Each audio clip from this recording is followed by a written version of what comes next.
Good day sa inyong lahat. This is Maricris Octavio and for today's video, ang i-share ko po sa inyo ay kung paano mag-cash in sa ating Gcash gamit ang Cliqq machine ng 7-Eleven. So, simulan natin.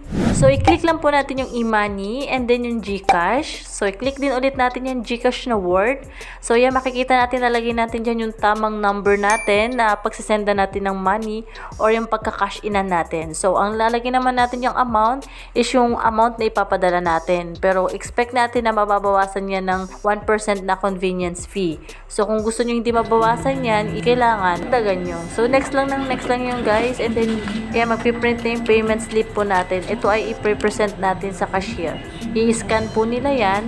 And then kung ano yung amount na nakalagay dyan guys na 500, yan din ang babayaran natin. So okay, wait lang natin na i-scan ito ni cashier. So ayan, ibibigay ko na yung 1,000. So ibabawas nila dyan is 500. Kung napapansin nyo guys, 495 na lang dahil meron po siyang 1% na convenience fee, yun yung niles niya. Yan na lang yung marireceive ng sisendan natin.